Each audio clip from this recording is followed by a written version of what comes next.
This G-Plan was created by nutritionist Goglia, who calls himself the Nutritionist to the stars, where the stars include the Kardashians, a lot of the Avengers, and a whole host of other Hollywood celebrities. By the end of this video, you'll know exactly what's in the plan, the benefits you can hope to experience, the gotchas that you need to watch out for, and if it's exactly for you. If you want to know when the next episode drops, go ahead and hit that subscribe button and also hit that bell icon. Hi Viva fam, this is Richa from CoachViva.com. Let's go. What is G-Plan specifically? First, G-Plans have you start by taking a quiz on their website. You can answer some questions about your lifestyle or submit your lipid profile for a blood evaluation, based on which it categorizes you into metabolic types. There are 3 categories: fat and protein efficient, carb efficient, and dual, as in efficient in all 3. Now, the results don't explain exactly what this all means. You are explained what's in the program at this point and then are asked to purchase it. A choice is $39 a month, in which you get a weekly meal plan that tells you what you need to grocery shop and eat for 3 meals and 3 snacks a day, so that you're eating about every 2 to 3 hours. The meal plan does take your food preferences into account, and if you don't like the meal, you can swap it with another meal from a list that they provide you. At the end of the week, you answer 4 questions, some of which are about your recent measurements, and then based on that, you get a new customized plan to follow the next week. There's no dairy, and you get 1 cheat meal a week, which you can eat whatever you want. You track your food using an app, and they also provide you at-home exercises that are designed right for your metabolic profile, which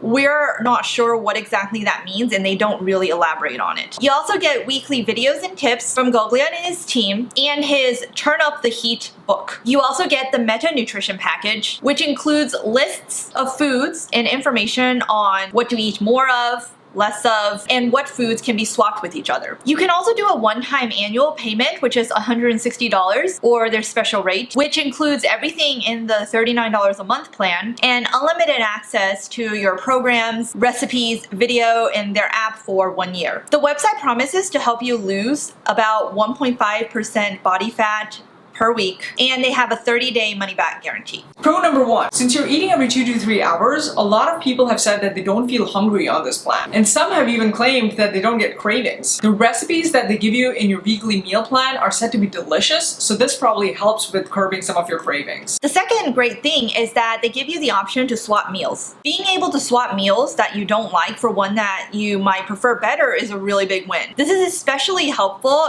if you eat with other people and you need to incorporate others' preferences. Pro number 3, quite a lot of people have said that their questions about the app or their plan has been answered very quickly and promptly. This app also does a good job of taking your activity levels into consideration. So if you're somebody who is quite active, it'll tell you to eat more calories and carbs, since recovery in the form of nutrition is how your body is able to recover and muscle building happens, not when you're actually doing the exercise, which is where your breakdown happens. Con number 1, and this is the number 1 reason for cancellation, it's the glitchy app. When you change the portion size in a recipe, the free food ingredients in the recipe, like spices and sauces, don't actually change with the portioning change that you did, so you have to actually manually figure out how they scale depending on your portion change. Similarly, when the app creates a grocery list for you, it tends to exclude including the free ingredients like spices and sauces, so you need to make sure that you manually put them in if you don't have them in your house. Many people complained that they actually went grocery shopping, came home, thought they were totally ready to cook the meal plan that G-Plan gave them, but then found out that they had a whole bunch of spices and sauces missing. It also seems that it's difficult to figure out how to log foods that are not in the plan. Some people never found out how to do this and canceled. Others eventually found out that the way to do this is to track the foods you ate that are not in your plan. Like if you ate an apple, you actually go in and track your apple, and then you untrack the other foods that you did not eat. Some people have also complained that it takes a really long time for the app to load, and also that the app freezes up when you're doing certain activities like loading your progress pictures. The second con is that the recipes can be a little bit boring. Vegetarians and vegans in particular have limited options, so if you need variety, especially if you're a vegetarian and vegan, this may be a con for you. Con number 3, 30-day money-back guarantee nuances. So there is no refund on the annual rate, and it doesn't matter if the non-month-to-month rate is a special rate or a regular rate. In either case, it will not be refunded if you cancel within 30 days. Many reviews talk about the fact that they bought the month-to-month subscription and then they immediately got upsold on a 2 or 3 month subscription, which they upgraded to, but then when they tried to cancel, they didn't get their money back because they had upgraded to 2 to 3 months.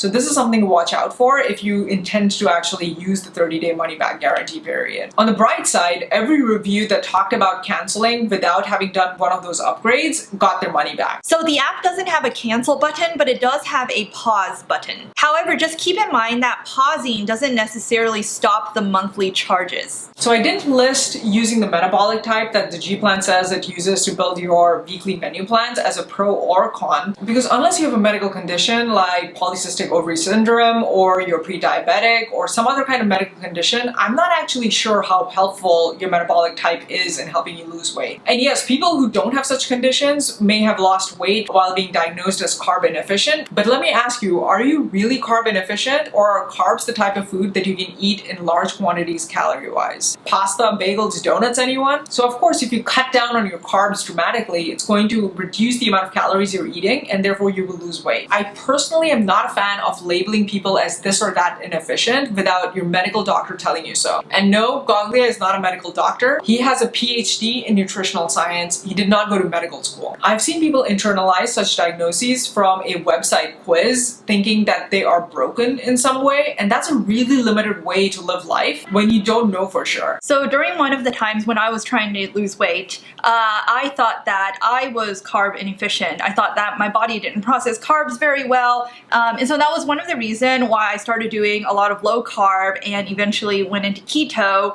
and in order to lose weight, because I thought my body just couldn't process carbs very well. And during the first 2 weeks or so, I did lose weight, but I also lost a lot of energy in the process. So actually, fast forward a few years, I realized the reason why I kept regaining weight, over and over again, isn't because I ate too much carbs. Exactly. It was just because I ate a lot of sweets and processed foods, and they just happened to be really high in carbs. When I went low carb, I cut out a lot of the processed foods and the donuts and stuff that I was eating. So of course, I was gonna lose weight as well because I also cut out a bunch of calories from my diet. So once I figured out, it wasn't because my body couldn't process carbs. Like, my body wasn't broken.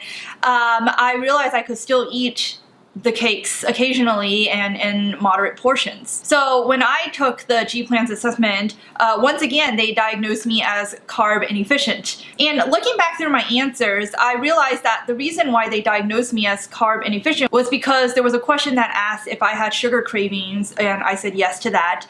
And there was another question that asked me if anybody in my family has had diabetes, and yes, people in my family have had diabetes. But those two questions, I'm not sure is sufficient to really diagnose somebody as carb inefficient. I think it takes some more complicated metabolic testing in order for you to know that.